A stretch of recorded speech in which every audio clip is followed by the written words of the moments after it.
দেশে করোনা উপসর্গ নিয়ে মৃত্যুর সংখ্যা সরকারি হিসেবকে ছাড়িয়ে গেছে। স্বাস্থ্য অধিদপ্তরের হিসেবে বুধবার পর্যন্ত করোনা ভাইরাসে 746 জনের মৃত্যু হলেও উপসর্গ নিয়ে মৃত্যুর সংখ্যা হাজারেরও বেশি।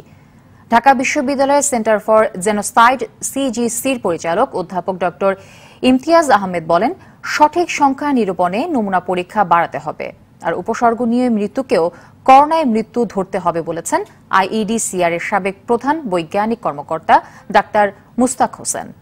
জায়েদ রহমানের রিপোর্ট। দেশে করোনায় আক্রান্ত হয়ে ও উপসর্গ নিয়ে মৃত্যুর সংখ্যা দিন দিনই বাড়ছে।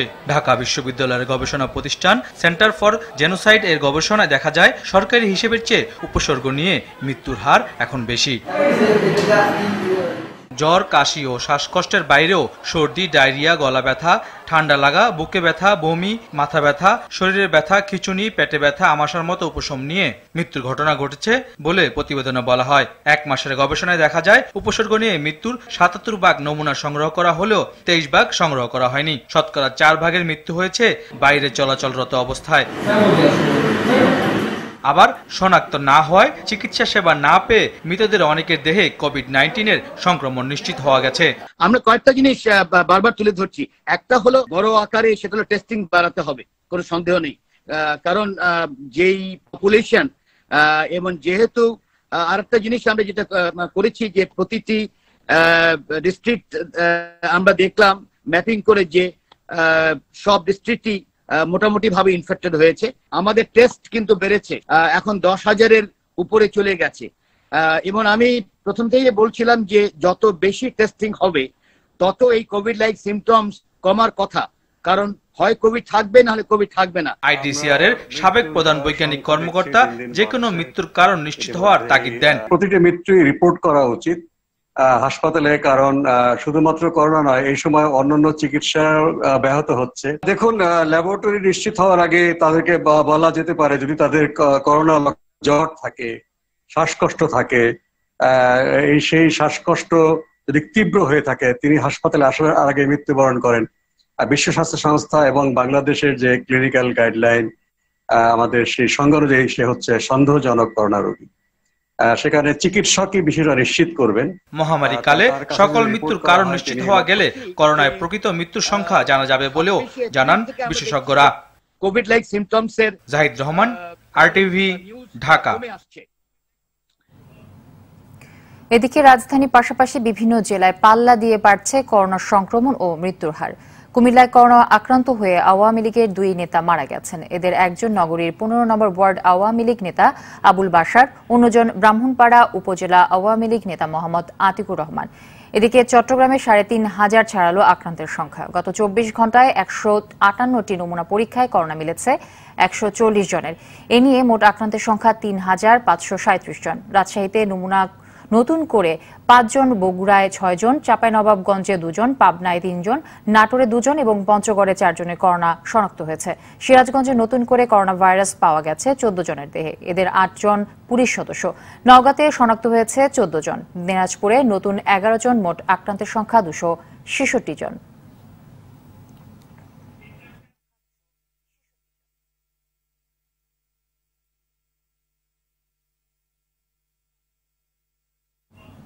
দর্শক, রাজধানীর বিভিন্ন রুটের বাসগুলোতে স্বাস্থ্যবিধি মানার কথা থাকলেও বেশিরভাগ পরিবহনে তা দেখা যায়নি। এই মুহূর্তে রাজধানীর ফার্মগেটে আছেন সহকর্মী দীপ্ত চন্দ্র পাল, সেখান থেকে সরাসরি যুক্ত হচ্ছেন তিনি। দীপ্ত, বাস চলাচলের পরিস্থিতি কেমন দেখছেন এবং স্বাস্থ্যবিধি কিভাবে মানা হচ্ছে? আর আরেকটি বিষয় জানাবেন যে বাড়তি ভাড়া নেওয়ার ব্যাপারে আপনার কাছে কোনো নতুন তথ্য আছে কিনা, সব মিলিয়ে জানাবেন। যদি স্বাস্থ্যবিধির কথা যদি বলতে হয়, প্রথমেই বলতে হয় যে নিরাপদ যে সামাজিক যে দূরত্ব সেটি শুধু মানা হচ্ছে। আপনি দেখছেন যে ক্যামেরা ফ্রেমে একটি সিটে একজন করে যাত্রী নেওয়া হচ্ছে এবং আরেকটি সিট ফাঁকা রাখা হচ্ছে। এছাড়া যে স্বাস্থ্যবিধির কথা সেটি কিন্তু কোনো বালাই নেই রাজধানীর এই গণপরিবহন। আমরা দেখেছি যে বিভিন্ন বাসে ওঠার সময় যে স্প্রে করার কথা থাকলো স্প্রে কিন্তু করছে না। পাশাপাশি যে হেল্পার রয়েছেন তার গা ঘেঁষেই কিন্তু রাজধানীর গণপরিবহনগুলোতে উঠছে। আর পাশাপাশি আরেকটি যদি বলি যে একজন যাত্রী নামার পর আরেকজন যাত্রী যখন উঠে তখন কিন্তু ওই সিটটি পরিষ্কার করা হয় না বা জীবাণুনাশক স্প্রে দিয়ে সেই জীবাণুগুলো ধ্বংস করা হয় না, ওইভাবেই কিন্তু যাত্রীগুলো বহন করা হচ্ছে।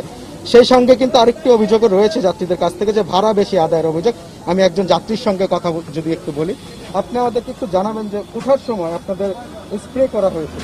না না, এই আমি যখন বাসে উঠেছি তখন আজ কোনো স্প্রে করা হয় নাই। আর ভাড়ার কত হচ্ছে? ভাড়া হচ্ছে এখন 60% সরকার ভাড়া বাড়ানোর কথা বলছে এবং ওইটাই দিচ্ছে। আমি ইউসিবি যাব, সেটা আগে ভাড়া ছিল 30 টাকা 20 টাকা, এখন অলরেডি আমি 30 টাকা দিতে হবে। কত টাকা এখন? 40 টাকা দিতে হবে। তো শুনছিলেন জ্যোতি, যে যেমনটি বলছিলেন যে ওঠার সময় যে স্বাস্থ্যবিধির মানার কথা সেটি কিন্তু আমাদের নজরে আসেনি, এবং ভাড়ার যে বিষয়টি, যেটি 60% বা 60% বাড়ানোর কথা ছিল, সেটি কিন্তু ডাবল হয়ে গেছে। মানে 20 টাকার ভাড়া কিন্তু 40 টাকা করে নেওয়া হচ্ছে। তো এমনই অবস্থা রাজধানী গণপরিবহনে, বিভিন্ন গণপরিবহনে আমরা দেখেছি যে স্প্রে সিস্টেম কিন্তু নেই, এবং একজন যাত্রী নামার পর যে সিটগুলো জীবাণুনাশক স্প্রে দিয়ে ধ্বংস করা হবে, সেই প্রক্রিয়াটিও কিন্তু আমাদের চোখে পড়েনি। তো জ্যোতি, রাজধানীর ফার্মগেট থেকে এই ছিল সবশেষ গণপরিবহনের চিত্র। দীপ্ত, আপনাকে অসংখ্য ধন্যবাদ। দর্শক, এতক্ষণ ফার্মগেট থেকে জানাচ্ছিলেন সহকর্মী দীপ্ত চন্দ্রপাল। দর্শক, বরিশাল লঞ্চ ঘাটে রয়েছেন আমাদের আরেক সহকর্মী আলী জসিম, সেখান থেকে সরাসরি যুক্ত হচ্ছেন তিনি। জসিম, লঞ্চ ঘাটে স্বাস্থ্যবিধি মানা হচ্ছে কিনা এবং বাড়তি ভাড়ার নেয়ার বিষয়ে প্রশাসন কি ব্যবস্থা নিয়েছে, জানাবেন বিষয়গুলো।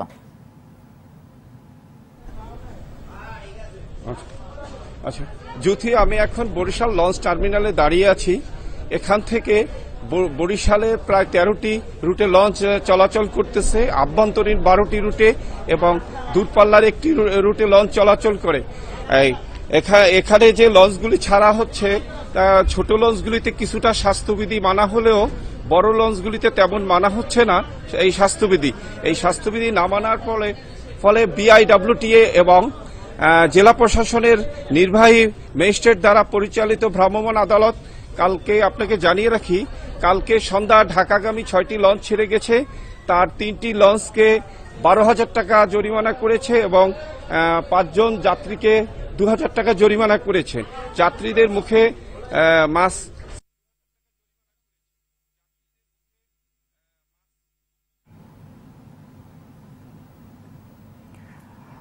দুঃখিত দর্শক, সংযোগটি বিচ্ছিন্ন হয়ে গেছে। আমরা সংযোগটি পেলে আবারও সংযোগ নেওয়ার চেষ্টা করব। দর্শক, বরিশাল থেকে জানাচ্ছিলেন আলী জসিম। দর্শক, করোনা পরিস্থিতি ও বাস চলাচলের খবর জানাতে গাজীপুরের টঙ্গী থেকে আমাদের আরেক সহকর্মী যুক্ত হচ্ছেন তরিকুল ইসলাম। তরিকুল, বাসে যাত্রী পরিবহনের স্বাস্থ্যবিধি মানা হচ্ছে কিনা এবং করোনা সংক্রমণ প্রতিরোধে মানুষের সচেতনতা কেমন দেখছেন, জানাবেন বিষয়গুলো।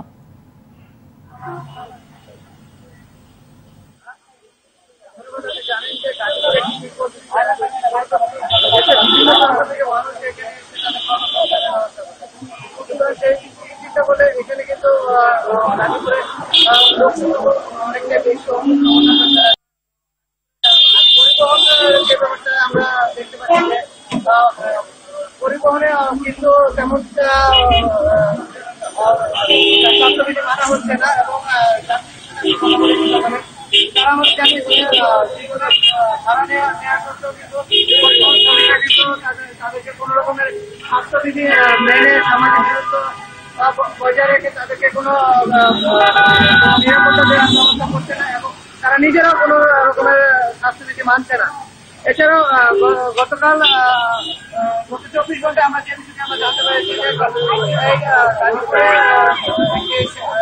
যেহেতু শিল্প এলাকা, এখানে দেশের সমস্ত মানুষ অনেক বেশি। তবে এখানে কথা বলে আমরা জানতে পারছি যে গত 24 ঘন্টা কিন্তু 88 জন নতুন করে করোনা পজিটিভ হিসেবে শনাক্ত করা হয়েছে। তরিকুল, আপনাকে ধন্যবাদ। দর্শক, গাজীপুরের টঙ্গী থেকে জানাচ্ছিলেন তরিকুল ইসলাম। হজের বিষয়ে এখনো কোনো সিদ্ধান্তে পৌঁছয়নি সৌদি কর্তৃপক্ষ, তবে বাংলাদেশ হাজিদের পাঠানোর সব ধরনের প্রস্তুতি নিয়ে রেখেছে। ধর্ম প্রতিমন্ত্রী শেখ মোহাম্মদ আবদুল্লাহ এ কথা জানিয়েছেন, তবে তিনি হজ অনুষ্ঠানের বিষয়ে শঙ্কা প্রকাশ করেছেন। সৌদি কর্তৃপক্ষ হজের বিষয়ে ইতিবাচক সিদ্ধান্ত জানালে 65,000 হাজিকে পাঠানো সম্ভব বলে জানিয়েছেন হাব। কানাল আমিনের রিপোর্টে থাকছে বিস্তারিত। এই সময়ের মধ্যে হজে যাওয়ার সব প্রস্তুতি সম্পন্ন হওয়ার কথা। শিডিউল অনুযায়ী 23 জুন ছাড়ার কথা প্রথম ফ্লাইট। কিন্তু এখনো সবকিছু থমকে আছে, কারণ সৌদি কর্তৃপক্ষ এখনো হজের বিষয়ে চূড়ান্ত কোনো সিদ্ধান্ত নেয়নি। বাংলাদেশের জন্য এবছর বরাদ্দ ছিল 1,37,198 জন। করোনা পরিস্থিতির মধ্যে নিবন্ধন করেছেন 64,599 জন। ধর্ম প্রতিমন্ত্রী জানিয়েছেন, কম সময়ের বিজ্ঞপ্তিতেও সৌদি আরব হজের বিষয়ে ইতিবাচক সিদ্ধান্ত জানালে বাংলাদেশ তাতে সাড়া দিতে পারবে। শর্ট নোটিশ হোক আর লং নোটিশ হোক, যে কোনো নোটিশে যদি আমাদেরকে যাওয়ার ব্যবস্থা করেন, ইনশাআল্লাহ আমাদের দেশের থেকে প্রচুর সংখ্যক হজে যেতে পারবেন। সে ব্যাপারে আমাদের শিথিলতা নাই বা আমাদের কোনো কাজ বাকি নাই। তবে তিনি এবছর স্বাভাবিক হজ অনুষ্ঠানের বিষয়ে শঙ্কা প্রকাশ করেন। সৌদি আরব নিজেরা হয়তো নিজেরা কোন রকম হজ করতে হয় তাই করবে, বাইরের কোন লোকের নিবে এরকম কোনো সম্ভাবনা দেখা যাচ্ছে না। আর নিলেও কত 2-4-5 বা কত সমাজ নিতে পারে, 60,000 নিতে পারবে এটা বিশ্বাস করি না। হজ অ্যাসোসিয়েশন অব বাংলাদেশ হাব জানিয়েছে, সব নিবন্ধিত ব্যক্তিকে হজে পাঠানো সম্ভব, প্রয়োজনে বেশিও।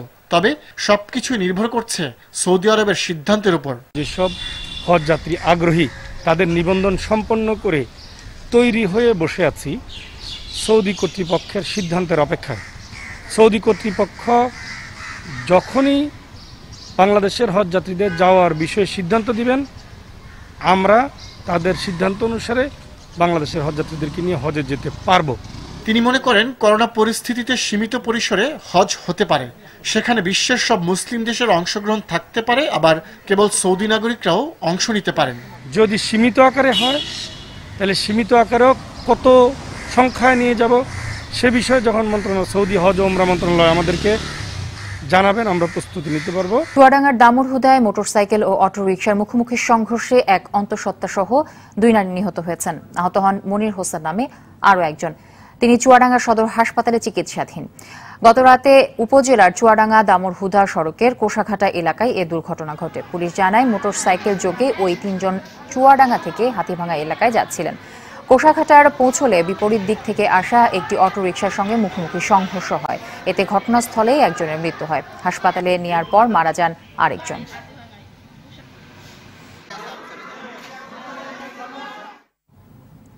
বৃষ্টির কারণে যমুনা নদীর পানি বৃদ্ধি হওয়ায় টাঙ্গাইলের 3টি উপজেলার কয়েকটি গ্রাম ভাঙনের মুখে নদী গর্ভে যাচ্ছে। কোনো কুল না পেয়ে নদী পাড়ের মানুষ দ্রুত ঘরবাড়ি সরিয়ে নিয়েছে। এলাকাবাসীর অভিযোগ, ধলেশ্বরী নদীর মুখ পয়েন্টে পানি চলাচলের জন্য দুপাশে ভাঙন প্রতিরোধে ব্লক ফেলার কাজ শুরু হলেও ধীর গতির কারণে ভেঙেই চলছে এলাকা। টাঙ্গাইল প্রতিনিধি কাজী জাকিরুল মাওলার রিপোর্ট, জানাচ্ছেন মাসুদ মুস্তাহিদ। যমুনা থেকে বুড়িগঙ্গা পুনরুদ্ধার প্রকল্পে দ্বিতীয় সংশোধনে 1100 কোটি টাকা ব্যয়ে শুরু হয় কাজ। নিউ ধলেশ্বরী ও পুংলি নদী রক্ষণাবেক্ষণে ড্রেজিং সহ সেডিমেন্ট বেসিন নির্মাণের প্রকল্পের নদীর মুখ পয়েন্টেও 4টি প্যাকেজে কাজ শুরু হয়। যদিও এসব কাজ শুরু হয়ে শেষ না হওয়ায় চরম দুর্ভোগে পড়েছেন আলিপুর, বেলটিয়া সহ আশেপাশের কয়েকটি এলাকার জনগণ। আবাদি জায়গা সব নদীর গর্ভে বিলীন হয়ে যাচ্ছে। 2-3 বছর যাবত বলতেছে নদী সংস্কার হবে, কিন্তু আজ পর্যন্ত তার একটা ব্যবস্থা নেই। ব্লক যদি না দেয়, এই বালু তো দূরের কথা, এই এলাকার 2 পারের কিচ্ছু থাকবে না। এদিকে আমপানের কারণে ঝড় বৃষ্টিতে উজান থেকে নেমে আসা পানি যমুনার উপর দিয়ে বয়ে যাওয়ায় টাঙ্গাইল সদর, কালীহাতি ও নগরপুর এলাকায় তীব্র ভাঙনে নদী কিনারার ফসলি জমি, ঘরবাড়ি, হাটবাজার, মসজিদ, শিক্ষা প্রতিষ্ঠান নদীগর্ভে চলে যাচ্ছে। স্কুল, মাদ্রাসা আছে, হাট বাজার এনাও সব নদী গর্ভে চলে গেছে। সরকারের কাছে আমাদের অনুরোধ, আমাদের গ্রামটা রক্ষা করলে আমরা বাঁচতাম। এদিকে ড্রেজিং প্রকল্প ও আশপাশের এলাকা পরিদর্শন করেন বাংলাদেশ পানি উন্নয়ন বোর্ডের কেন্দ্রীয় অঞ্চলের প্রধান প্রকৌশলী। ভাঙন কবলিত এলাকা দেখে প্রয়োজনীয় ব্যবস্থা গ্রহণের আশ্বাস দেন তিনি। আমরা এটা পরিদর্শন করে দেখতেছি, তথ্য উপাত্ত আমরা সংগ্রহ করছি। এটা সংগ্রহ করে আমরা এটা অ্যানালাইসিস করে কি ব্যবস্থা গ্রহণ করা যায় সেই অনুযায়ী ব্যবস্থা গ্রহণ করব। প্রতি বছরই সর্বশান্ত হচ্ছে নদীপাড়ের মানুষগুলো। তবে এবার দ্রুত ব্যবস্থা না নিলে ভাঙনের মুখে যে কোনো সময় মানচিত্র থেকে হারিয়ে যেতে পারে টাঙ্গাইলের এসব গ্রাম। মাসুদ মুস্তাহিদ, RTV।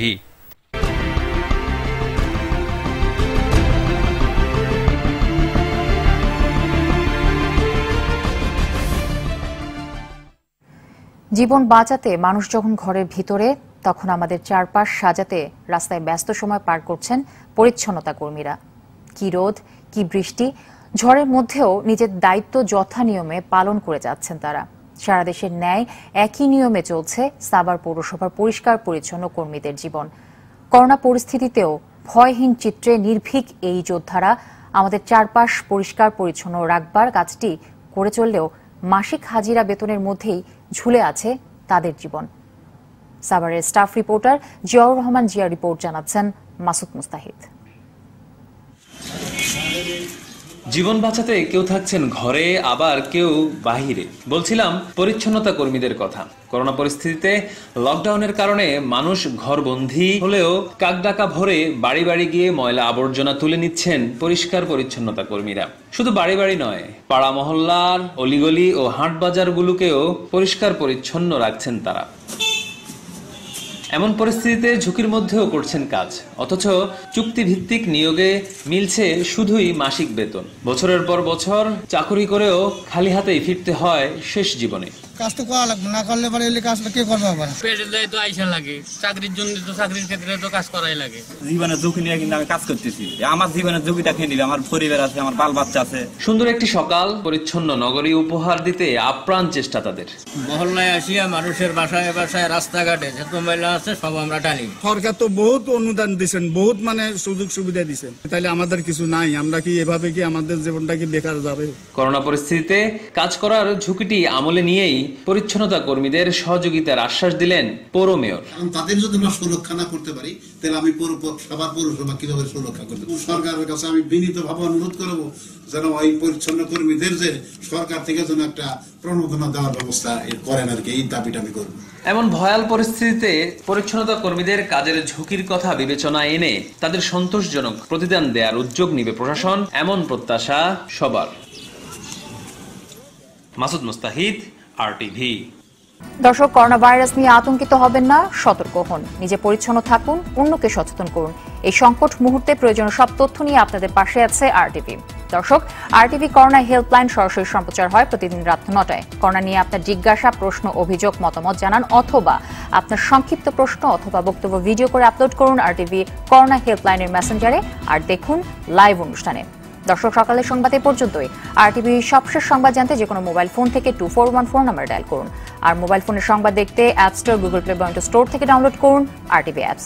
এছাড়া তাৎক্ষণিক বিনোদন সংবাদ জানতে বিশ্বের যে কোনো প্রান্ত থেকে ভিজিট করুন rtvonline.com, facebook.com/rtvonline এবং youtube.com/rtvdigitals।